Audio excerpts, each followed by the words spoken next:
Friends, welcome to my academy. Friends, आज के इस क्लास में आपके सीटेट के एग्ज़ाम के लिए सीटीपी पेपर 1 पेपर 2 दोनों के प्रीवियस क्वेश्चनों को डिस्कस करने वाले हैं। तो चलिए देखते हैं आज के क्वेश्चन। इसके अलावा अगर आपको सीटेट के एग्ज़ाम के लिए सीडीपी के पेड नोट चाहिए तो आप मुझे 7706974820 पे व्हाट्सएप पर मैसेज करके पेड नोट्स को परचेज कर सकते हैं। नोट्स का प्राइस बहुत ही कम है और कम प्राइस में आपको यहाँ पर बेहतरीन नोट्स प्रोवाइड हो जाएंगे। चलिए देखते हैं आज ये क्वेश्चन। यहाँ पर क्वेश्चन क्या दे रखा है, निम्नलिखित में से कौन सा स्थूल कौशल के उपयोग का एक उदाहरण है। देखिए, अगर मैं बात करूँ स्थूल कौशल यानी कि ग्रॉस मोटर स्किल्स की, तो ये क्या होता है, जो हमारा फिजिकल डेवलपमेंट होता है, जो हमारा शारीरिक विकास होता है, इसी के अंतर्गत आपका क्या रहता है, ग्रॉस मोटर स्किल्स और फाइन मोटर स्किल्स। ठीक है, ग्रॉस मोटर स्किल्स का मतलब क्या हो गया, जब भी हम किसी भी कार्य को करने के लिए अपनी बड़ी मसल्स का यूज करते हैं, जैसे कि जब हम चलते हैं, दौड़ते हैं या फिर बैडमिंटन खेल रहे हैं, फुटबॉल खेल रहे हैं, तो इसमें क्या हो रहा है, हमारी बड़ी मसल्स यूज हो रही है ना। तो ये सारे एग्जांपल आपके किसके हो जाएंगे, स्थूल कौशल के यानी कि ग्रॉस मोटर स्किल्स के, है ना। बाकी फाइन का मतलब ही क्या होता है, सूक्ष्म। तो सूक्ष्म गत्यात्मक कौशल का मतलब क्या हो गया, जब भी हम किसी भी कार्य को करने के लिए अपनी छोटी छोटी मसल्स का यूज करते हैं, जैसे कि जब हम कुछ लिखते हैं तो उसमें क्या कर रहे हैं, अपनी उंगलियों का यूज कर रहे हैं, है ना। ये क्या है, हमारी छोटी मसल्स हैं। इसके अलावा जब हम सुई में धागा पिरोते हैं तो वहाँ पर क्या करते हैं, अपनी फिंगर्स का यूज करते हैं, अपनी आँखों की मांसपेशियों का यूज करते हैं, जो कि क्या है, छोटी मसल्स है ना। जब भी हम किसी भी कार्य को करने के लिए अपनी छोटी छोटी मसल्स का यूज करें तो वो किसका एग्जाम्पल हो जाएगा, फाइन मोटर स्किल्स का, है ना। तो ये बात आपने समझा। अब देखिए यहाँ पर ऑप्शन क्या दे रखा है, एक पैर पर संतुलन करना, एक मटर को उंगलियों से दबाना, किताब के पन्ने पलटना, पेंसिल पकड़ना। देखिए, एक पैर पर आप जब संतुलन करते हैं तो इसमें आपकी बड़ी मसल्स यूज होगी, पूरी की पूरी आपके पैरों की मसल्स यूज होगी। तो ये किसका एग्जाम्पल हो जाएगा, स्थूल कौशल का यानी कि ग्रॉस मोटर स्किल्स का। और इसी के बारे में पूछ रखा है कि एक उदाहरण बताइए स्थूल कौशल का। ठीक है, तो यही आपका करेक्ट ऑप्शन हो जाएगा, एक मटर को उंगलियों से दबाना। देखिए, जब आप मटर को उंगलियों से दबा रहे हैं तो ये किसका एग्जाम्पल है, फाइन मोटर स्किल्स का, क्योंकि आप जो इसमें छोटी मसल्स का यूज कर रहे हैं। किताब के पन्ने पलटना, तो जब आप किताब के पन्ने पलटते हैं तो अपनी फिंगर्स का यूज करके पलटते हैं, तो ये भी किसका एग्जाम्पल हो जाएगा, फाइन मोटर स्किल्स का, है ना। इसके अलावा है पेंसिल पकड़ना। देखिए, जब आप पेंसिल पकड़ते हैं, ड्राइंग बनाते हैं, आँखों में काजल लगाते हैं, तो इन सभी कार्यों में किसका यूज करते हैं, अपने फिंगर्स का यूज करते हैं। तो ये किसका एग्जाम्पल है, आपके फाइन मोटर स्किल्स का। ठीक है, तो ये तीन आप सभी ने यहाँ पर समझे। अब चलिए हम लोग इसको इमेज के थ्रू भी देख लेते हैं, है ना। अब देखिए यहाँ पर जो बच्चे दौड़ रहे हैं तो ये सारे बच्चे कौन सी मसल्स का यूज़ कर रहे हैं, अपनी बड़ी मसल्स का। तो ये किसका एग्जाम्पल हो जाएगा, ग्रॉस मोटर स्किल्स का। ठीक है, इसके अलावा मैंने यहाँ पर फाइन मोटर स्किल्स का एग्जाम्पल ले रखा है ना। जो बच्चे यहाँ पर जो कि कुछ चीज़ें बना रही हैं, जो पजल सॉल्व कर रही है, तो इसमें क्या कर रही है, अपने फिंगर्स का यूज कर रही है ना। तो ये किसका एग्जाम्पल हो जाएगा, फाइन मोटर स्किल्स का। ओके,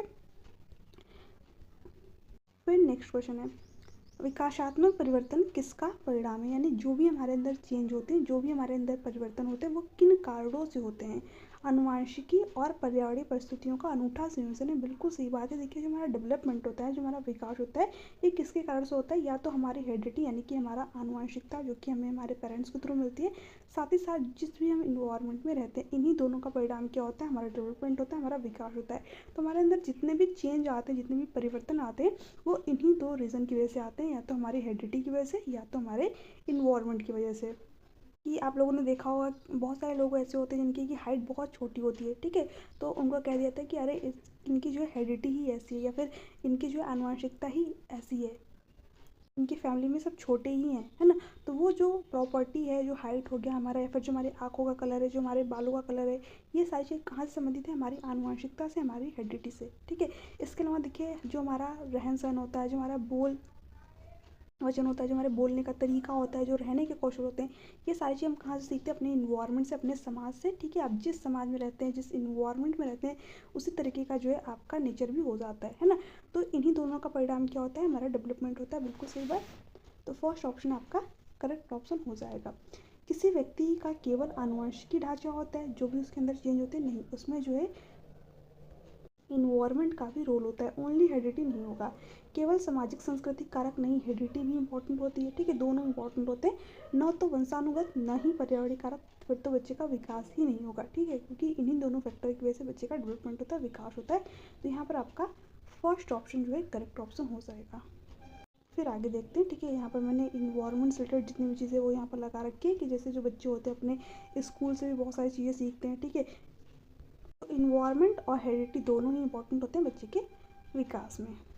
फिर आगे है, 2 से 6 वर्ष की अवधि को क्या कहा जाता है? ऑप्शन दे रखा है शिशुअवस्था, प्रारंभिक बचपन, मध्य बचपन, किशोरावस्था। देखिए अगर मैं बात करूँ बाल विकास की अवस्थाओं की तो वहीं से आपका ये क्वेश्चन बना हुआ है। 2 से 6 वर्ष यहाँ पर पूछा है। तो सबसे जो पहली अवस्था होती है वो क्या होती है? प्रसव पूर्ण अवस्था, ठीक है, जो कि आपका 290 दिन का होता है ना। उसके बाद में क्या आता है आपका शैशवावस्था, ठीक है। तो शैशवावस्था में जो बच्चा होता है वो कितने दिन का होता है? जन्म से लेकर के 2 साल तक का होता है ना। फिर उसके बाद में आता है प्रारंभिक बचपन, है ना, या फिर इसी को आप कह सकते हैं पूर्व बाल्यावस्था, ठीक है, अर्ली चाइल्डहुड के नाम से भी जानते हैं। इसमें जो बच्चा होता है वो 2 से लेकर के 6 साल तक का होता है, ओके। फिर जो मध्य बचपन है इसी को आप उत्तर बाल्यावस्था के नाम से जानते हैं, है ना, या फिर लेटर चाइल्डहुड, मिडिल चाइल्डहुड, इसी को हम कहते हैं। इसमें जो बच्चा होता है वो 7 से लेकर के 11 साल तक का होता है। और लास्ट में आता है किशोरावस्था। किशोरावस्था में देखिए जो बच्चा होता है वो 11 एवं यानी कि 11 से लेकर के 18 साल तक का होता है, ठीक है। हालांकि इसके आगे भी स्टेज होती है बट आपको बाल विकास में यहीं तक चीज़ें पढ़नी है, इससे ज़्यादा आपके एग्जाम में क्वेश्चन नहीं आएगा। किशोरावस्था तक ही आपके एग्जाम में क्वेश्चन आते हैं, है ना। तो यहाँ पर डायरेक्ट क्वेश्चन पूछा था कि 2 से 6 वर्ष की अवधि को क्या कहा जाता है? तो क्या कहा जाता है? अर्ली चाइल्डहुड लिख सकता है यहाँ पर, या फिर पूर्व बाल्यावस्था। यहाँ पर दे रखा है प्रारंभिक बचपन, तो सेकंड ऑप्शन आपका करेक्ट ऑप्शन हो जाएगा। और एक क्वेश्चन आपके एग्जाम में और भी बनता है जो कि इंपॉर्टेंट क्वेश्चन है। यहाँ पर पूछता है कि भाषा विकास के लिए सबसे संवेदनशील काल कौन सा है? सबसे संवेदिक पीरियड जो है कौन सा होता है? तो यही होता है 2 से लेकर के 6 साल, ठीक है। यानी कि प्रारंभिक बचपन, पूर्व बाल्यावस्था। इस स्टेज में जो बच्चा होता है भाषा को बहुत ही तेज़ी से एब्जॉर्व करता है, बहुत ही तेज़ी से चीज़ों को सीखता है। आप उसके सामने जो भी लैंग्वेज प्रेजेंट करेंगे बच्चा फिर उसी लैंग्वेज में आपसे बात करेगा, ठीक है। कई बार बच्चों के सामने अगर गाली गलौज वाला माहौल होता है तो बच्चे फिर गाली गलौज भी सीख जाते हैं, ठीक है। आप यानी कि जो भी आप चीज़ें बोलेंगे बच्चा तुरंत ही उस चीज़ को पिकअप कर लेगा, अपने इन्वायरमेंट से उठा लेगा, तुरंत ही सीख जाएगा, ठीक है। तो भाषा विकास के लिए सबसे संवेदिक, सबसे सेंसिटिव काल कौन सा होता है? यही 2 से लेकर के 6 साल यानी कि अर्ली चाइल्डहुड, है ना। तो सेकंड ऑप्शन आपका करेक्ट ऑप्शन हो जाएगा, ओके। बाकी यहाँ पर आप देख सकते हैं जो 2 से लेकर के 6 साल तक के बच्चे होते हैं ना, यहाँ पर एक और भी क्वेश्चन बनता है कि सिम्बल्स के थ्रू बच्चा किस स्टेज में सीखता है ना।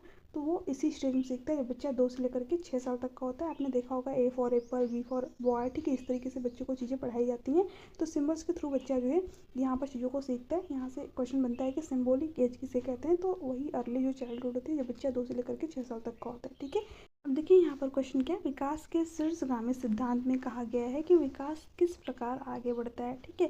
अब देखिए यहाँ पर जो विकास की दिशा का सिद्धांत है, जो प्रिंसिपल ऑफ डायरेक्शन है, उसमें आपके 2 सिद्धांत बड़े ही इंपॉर्टेंट है। एक है शीर्षगामी और दूसरा है समीपस्थ दूरामुखी यानी कि प्रॉक्सिमल डेवलप प्रिंसिपल, ठीक है। ये दोनों प्रिंसिपल क्या कहते हैं इसके बारे में यहाँ पर देखिए।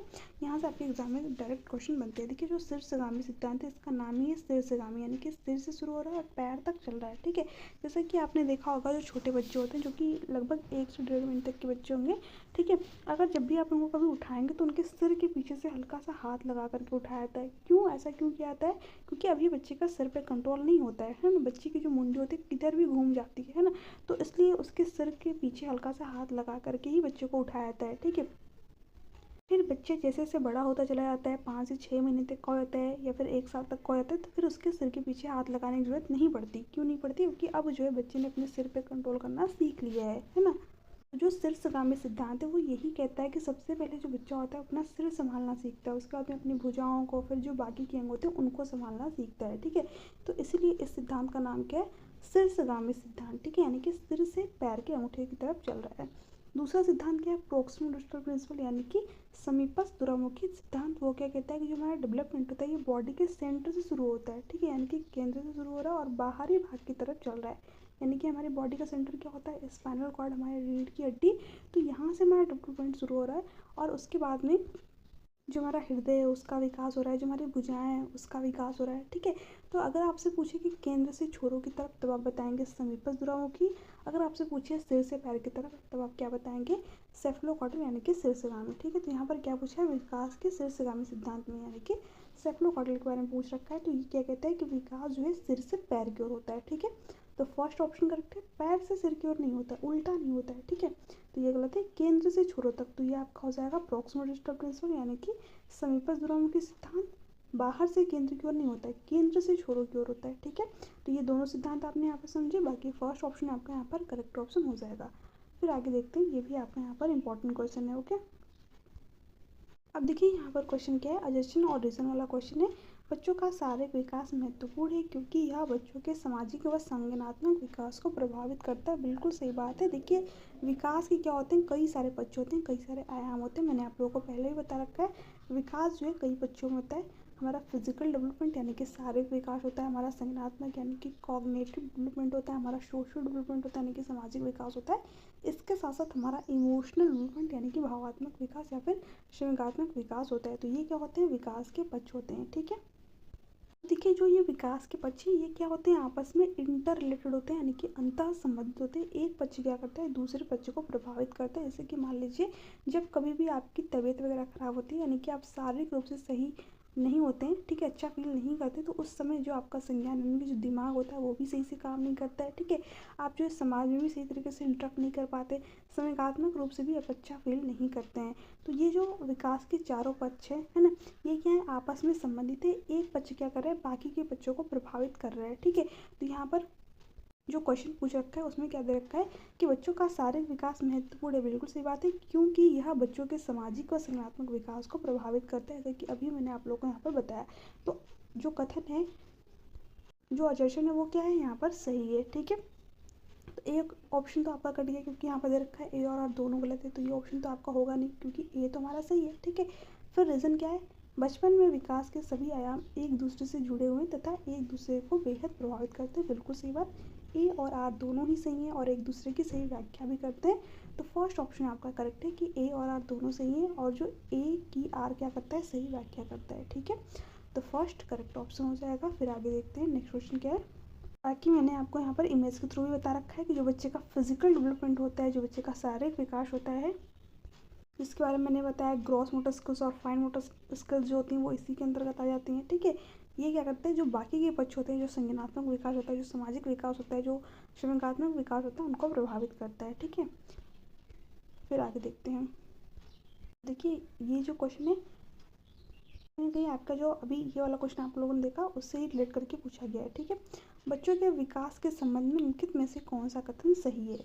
विकास के क्षेत्र सुस्पष्ट हैं और उनका एक दूसरे से कोई संबंध नहीं है। देखिए अभी हम लोगों ने विकास के क्षेत्र के बारे में पढ़ा था, PCSC। ठीक है, और मैंने क्या बोला कि एक क्षेत्र दूसरे क्षेत्र को प्रभावित करता है यानी कि इनका क्या होता है, आपस में संबंध होता है, रिलेशन होता है। बट यहाँ पर रखा है कोई संबंध नहीं है, तो ये ऑप्शन तो आपका यहाँ पर हो गया कट। ठीक है, फिर आगे देखिए यहाँ पर क्या रखा है, बाल विकास से संबंधित विभिन्न सिद्धांत बच्चों के विकास के विषय में एक मत है। देखिए जो बाल विकास का सिद्धांत है ये अलग अलग मनोवैज्ञानिकों ने अलग अलग बता रखा है। क्या सभी का सिद्धांत एक ही बात कहता है, एक मत है, तो ये बात गलत है। सबका सिद्धांत जो अलग अलग चीज़ों के बारे में उन्होंने बता रखा है यानी कि बहुमत है। ठीक है, तो एक मत नहीं है, ये गलत है। बच्चों का विकास उनके सामाजिक संदर्भ से प्रभावित होता है, बिल्कुल सही बात है। देखिए जो बच्चे का विकास होता है, बच्चा जिस समाज जिस संस्कृति में रहता है वहाँ से उसका डेवलपमेंट प्रभावित होता है। ठीक है, और थर्ड ऑप्शन करेक्ट है, सभी बच्चों के लिए विकास एक निर्बाध और निरंतर प्रक्रिया है। देखिए जो विकास है निरंतर प्रक्रिया तो है, ठीक है, सतत चलने वाली प्रक्रिया तो है, बट निर्बाध नहीं है। जैसे कि आप लोगों ने देखा होगा कुछ बच्चे बहुत ही कम एज में आपको रोड पे जो है कुछ बेचते हुए या फिर जो है कुछ अलग चीज़ें करते हुए देखने को मिल जाएंगे, बट वहीं पर कुछ बच्चे होते हैं जो कि उतने ही एज में बढ़िया महंगी महंगी गाड़ियों में बैठ करके अच्छे अच्छे स्कूल में पढ़ते होंगे। ठीक है, तो सबके लिए विकास की प्रक्रिया एक जैसी नहीं हो सकती, निर्बाध नहीं हो सकती। ठीक है, सबके लिए जो विकास है उसकी डेफिनेशन अलग हो जाएगी। ठीक है, क्योंकि हर बच्चे की जो है इन्वायरमेंट अलग है, उसकी हेरिडिटी अलग है, उसके घर का माहौल अलग है ना, तो कई सारे फैक्टर होते हैं जो कि बच्चे के विकास को प्रभावित करते हैं। ठीक है, तो निर्बाध नहीं होती, निरंतर होती है। ठीक है, तो क्वेश्चन ये भी बनता है कि विकास की प्रक्रिया कब से शुरू होती है, तो माँ के गर्भ से शुरू होती है और जब तक हमारी मृत्यु यानी कि डेथ नहीं होती तब तक चलती रहती है। इसलिए विकास क्या है, एक निरंतर प्रक्रिया है, सतत चलने वाली प्रक्रिया है। ठीक है, तो आप यहाँ पर इमेज में भी देख सकते हो। ठीक है, यानी कि फर्टिलाइज एग होता है, उससे फिर फीटस बनता है, फिर बेबी बनता है, फिर चाइल्ड, ठीक है, फिर टीनेजर, फिर अडल्ट, फिर ओल्ड एज, उसके बाद में हमारी मृत्यु हो जाती है। ओके, आगे देखते हैं। अब इस क्वेश्चन का आंसर आप सभी यहाँ पर बता पाएंगे, निम्नलिखित में से कौन सा तीसरी कक्षा के विद्यार्थी के स्तर के अनुकूल सूक्ष्म गति कौशल का उदाहरण है। मैंने आप लोग को ग्रॉस मोटर स्किल्स और फाइन मोटर स्किल्स दोनों के बारे में बता रखा है यहाँ पर। तो यहाँ पर किसके बारे में पूछा है, सूक्ष्म गति कौशल के बारे में, ठीक है। तो ऑप्शन दे रखा है दोस्तों के साथ दौड़ना, एक धागे में मोती पिरोना, सीढ़ियाँ चढ़ना, खरगोश की तरफ फुदकना। देखिए दोस्तों के साथ जब आप दौड़ रहे हैं, है ना, मैंने अभी इमेज के थ्रू भी आप लोगों को बताया था, तब यहाँ पर कौन सी मसल्स यूज हो रही है, बड़ी मसल्स यूज हो रही है, ठीक है। एक धागे में मोती पिरोना, तो इसमें क्या हो रही है, हमारी छोटी मसल्स यूज होगी, यानी कि हमारे फिंगर्स का यूज होगा, साथ ही साथ जो हमारी आंखों की मांसपेशियाँ उनका यूज होगा, ठीक है। सीढ़ियाँ चढ़ना, तो इसमें भी क्या होगा, बड़ी मसल्स यूज होगी, यानी कि ग्रॉस मोटर स्किल्स का एग्जाम्पल है। खरगोश की तरफ फुदकना, तो इसमें भी क्या होगा, बड़ी मसल्स यूज होगी, यानी कि सेकंड ऑप्शन आपका करेक्ट है, क्योंकि सूक्ष्म का मतलब बताया था जो छोटी छोटी हमारी फिंगर्स होती हैं उनका यूज करके जब हम किसी कार्य को करते हैं, ठीक है। आप यहाँ पर इमेज भी देख सकते हैं, ये जो बच्ची अगर धागे में मोती पिरो रही है तो किसका यूज करिए, अपने फिंगर्स का यूज करिए, साथ ही साथ जो इसकी आंखों की मांसपेशियाँ वो भी यहाँ पर यूज हो रही हैं, ठीक है। तो आई होप कि ये क्वेश्चन आप लोगों को यहाँ पर समझ में आया होगा। फिर नेक्स्ट है, शरीर के केंद्रीय भागों से परिधियों या फिर अंगांगों की ओर विकास दर्शाता है। विकेंद्रित विकास के सिद्धांत को, मध्य बाह्य विकास के सिद्धांत को, सोपानी विकास के सिद्धांत को, विकरणीय विकास के सिद्धांत को। तो मैंने क्या बोला था, जब भी शरीर के केंद्र से बाहरी भाग यानी कि परिधियों की तरफ विकास हो तो आपका क्या हो जाएगा, केंद्र से छोरों तक विकास या फिर समीपस्थ दूरामुखी। तो यहाँ पर क्या रखा है, मध्य से बाहरी तरफ विकास, ठीक है। तो यहाँ पर सेकेंडरी ऑप्शन करेक्ट है, क्योंकि मध्य यानी कि बीच से बाहर की तरफ विकास हो रहा है, ठीक है। तो यहाँ पर सेकंड ऑप्शन करेक्ट ऑप्शन हो जाएगा। फिर नेक्स्ट है, निम्नलिखित में से कौन सा विकास का सिद्धांत नहीं है। विकास की सटीक गति एवं प्रकृति जन्म के समय निर्धारित हो जाती है। कि यही बात आपके यहाँ पर गलत दे रखी है। देखिए जो विकास की सटीक गति है, ठीक है, ये जन्म से ही निर्धारित नहीं होती, बल्कि ये डिपेंड करता है कि बच्चे को किस तरीके की हेरिडिटी है, किस तरीके की उसका जो इन्वायरमेंट मिला हुआ है ना। बट यहाँ पर दे रखा है कि जन्म के समय ही निर्धारित हो जाती है, तो ये गलत है। कोई भी व्यक्ति के बारे में आप ये नहीं कह सकते उसके जन्म के समय कि हाँ ये व्यक्ति जो है आगे चलकर यही काम करेगा ही करेगा, ठीक है। ये चीज़ें जो है डिपेंड करती है कि वो व्यक्ति जो है कितना एफर्ट लगा रहा है, कितना प्रैक्टिस कर रहा है, ठीक है, या फिर किस तरीके का उसको इन्वायरमेंट प्रोवाइड किया जा रहा है। तो यही बात गलत है और यही जो है आपका करेक्ट ऑप्शन हो जाएगा। व्यक्ति अलग अलग गति से विकास करते हैं, बिल्कुल सही बात है। हर एक व्यक्ति में क्या होती है, इंडिविजुअल डिफरेंस होते हैं, व्यक्तिगत विविधताएं होती हैं। आपने देखा होगा कुछ बच्चे जो है 8 से 9 महीने में चलना सीख जाते हैं, बट वहीं पर कुछ बच्चे जो है चलने बोलने में 1 से 1.5 साल, 2 साल, 3 साल तक का टाइम ले लेते हैं, ठीक है। तो ये बात गलत है, सॉरी ये बात सही है कि व्यक्ति अलग अलग गति से विकास करते हैं, है ना। तो ये ऑप्शन नहीं होगा। विकास तुलनात्मक रूप से क्रमिक होता है, बिल्कुल सही बात है, यानी कि एक सीक्वेंस में चलने वाली प्रक्रिया है, ऐसा नहीं कि अचानक से होने वाले परिवर्तन है।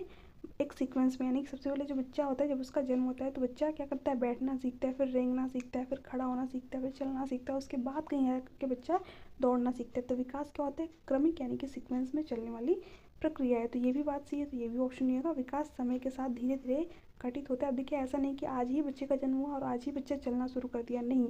विकास क्या होता है, समय के साथ ही अनफोल्ड होता है, ठीक है। तो ये भी बात सही है, यानी कि 3 तो यहाँ पर सही रखा था, बट पूछा था कौन सा सिद्धांत जो है नहीं है विकास का। तो यहाँ पर फर्स्ट ऑप्शन करेक्ट है। बाकी आज का लास्ट क्वेश्चन और इसका आंसर आप सभी मुझे नीचे कमेंट सेक्शन में कमेंट करके बताएंगे, क्योंकि ये बहुत ही सिंपल सा क्वेश्चन है और इसके बारे में मैंने आप लोगों को बता भी रखा है, ठीक है। विकास का शीर्षगामी सिद्धांत कहता है, ठीक है, यहाँ पर कहता है कि विकास पैर से सिर की ओर होता है, विकास सिर से पैर की ओर होता है, विकास केंद्र से छोरों तक, विकास छोरों से केंद्र की ओर बढ़ता है, ठीक है। तो आज के जो 10 क्वेश्चन थे इसमें से आपके कितने क्वेश्चन सही हुए आप मुझे नीचे कमेंट सेक्शन में कमेंट करके जरूर बताइएगा, और जो 10वां क्वेश्चन है इसका जो राइट ऑप्शन क्या होगा, ओके। बाकी देखिए इस क्लास का जो PDF है आप सभी को टेलीग्राम चैनल पर मिल जाएगा, तो टेलीग्राम चैनल से ज्वाइन होना मत भूलिएगा, क्योंकि वहाँ पर जितने भी आपके इंपॉर्टेंट PDF होते हैं, जो क्लास के नोट्स होते हैं, वो सभी मैं आप लोगों को प्रोवाइड करती हूँ बिल्कुल फ्री में। तो जो है टेलीग्राम चैनल से ज्वाइन जरूर हो जाइएगा। इसके अलावा कोई भी डाउट हो, कोई भी क्वेश्चन हो तो आप मुझे नीचे कमेंट सेक्शन में कमेंट करके पूछ सकते हैं। चलिए मिलते हैं नेक्स्ट वीडियो में, तक के लिए bye bye, take care, thanks for watching, thank you so much.